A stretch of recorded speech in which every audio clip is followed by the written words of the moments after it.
on the outside. And a couple of days later, there was several of the neighbors came by, and old Granny Cash, she went on to meet the Lord last year at about 87 years old. But at this particular time, she had already approached 70 and had been a church member for 50 years and had never been saved. And she came down one morning to listen. My mother had invited her to come and listen. And she stood outside, and we didn't know she was anywhere around. And she heard the service and got under conviction and went back home and sent for us, the children, to come to her house and pray for her. And we did, and God saved her.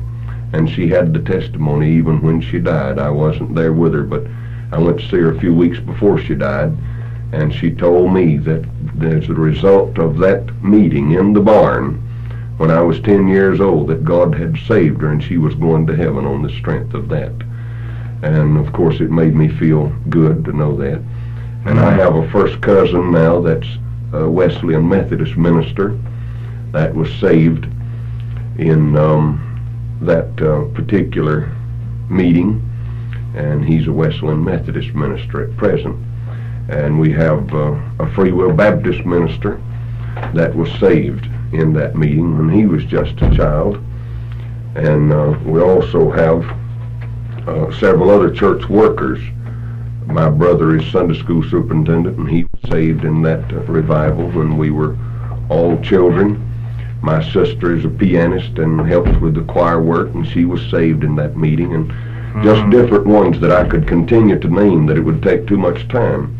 But I felt then that God had called me to preach, the definite call. And from that on, I preached on and off from then until I got out of high school. And when I left high school in 45, the Freewill Baptist licensed me to preach with their denomination, and they ordained me in 46.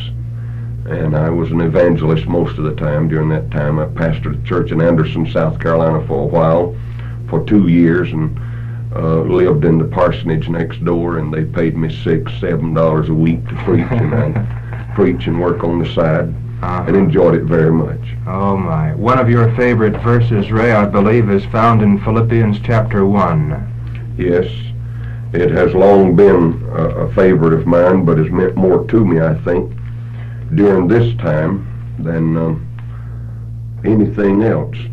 People continue to question me, and of course the Psalms give me a lot of comfort, but people continue to question, why would God allow me to suffer and be in this condition?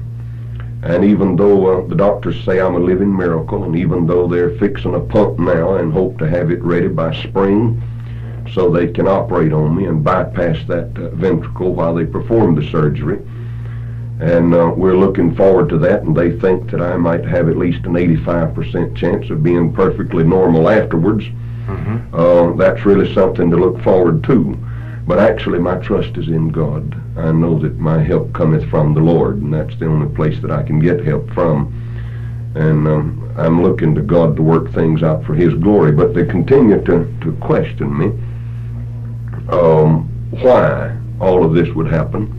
In verse 12 of Philippians 1, Paul said, "But I would ye should understand, brethren, that the things which have happened unto me have fallen out rather to the furtherance of the gospel." And I feel that what has been in my life and the suffering that I've had and all of these heart spasms and this condition that I'm in has been for God's glory. By some means or other, I feel God will get glory out of it. And there are a lot of my friends that have been touched by my sickness more than they ever were touched by my preaching. Yes. And it might do some good in that manner. But verses 20 and 21 of that same chapter, and I'm reaching here for my Amplified New Testament. I think you have one of these and recommend that everybody get one because they're so good. Wonderful. But I like the reading that it gives here. It says in verse 20 and 21, "This is in keeping with my own eager desire and persistent expectation and hope, that I shall not disgrace myself, nor be put to shame in anything, but that with the utmost freedom of speech and unfailing courage, now as always heretofore, Christ the Messiah will be magnified and get glory and praise in this body of mine, and be boldly exalted in my person, whether through life or through death. For me to live is Christ, his life in me, and to die is gain, the gain of the glory of eternity. And that is my testimony. I hope that God will enable me through the Holy Spirit and by Christ in me to live in such a manner that I will not disgrace myself nor bring shame upon the cause of Christ by the way I live.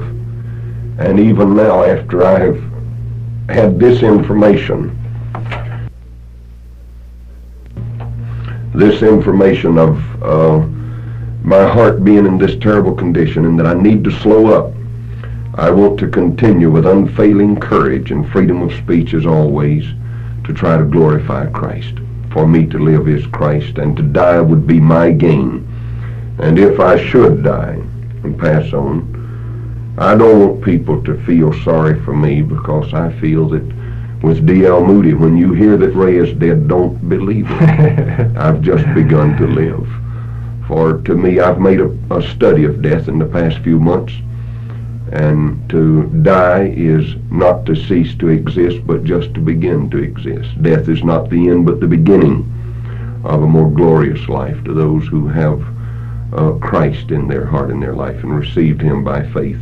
And I can say with Jim Elliot in his diary, one of the 5 martyred missionaries that died in Ecuador. Yes. When he made the statement, he wrote it in his diary, and his wife has published it in book form now, his diary and some of his sayings and about his life. And I believe the name of the book is The Shout of the Almighty. Right, that's right. And in this particular book, Jim Elliot said, Lord, I pray not for a long life, but for a full one. And even if it has to be short, let it be full of service for Christ and for my fellow man. And that too is my prayer. And I hope with Jim that that my life can be a candle lit by the Holy Spirit, and let it burn. And even though I know that a candle is short-lived and burns up soon, just let it burn while it does burn for his glory, and be a sweet-smelling odor and give light for someone else.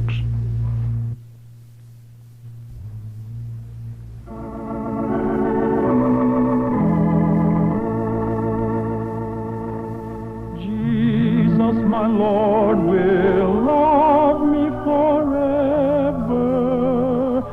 From him no power of evil can sever. He gave his life to ransom my soul. Now I belong to him.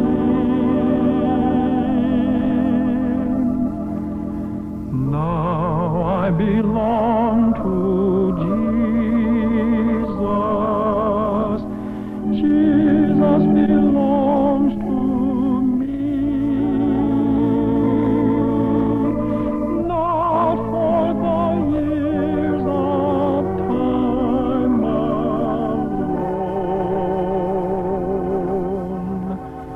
but for eternity.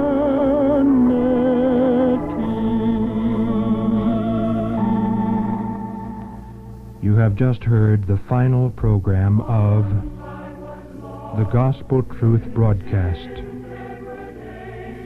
The Reverend Ray Rumsey has conducted this program each Saturday morning over WJMX for the past almost 13 years, since March 11, 1950. God was pleased to take his servant unto himself this past Wednesday morning after a heart operation in Charleston. His body was laid to rest yesterday afternoon in Toccoa, Georgia, Mr. Rumsey's hometown. The tape recording you have just heard, featuring the words and testimony of the Reverend Ray Rumsey, was prepared a little over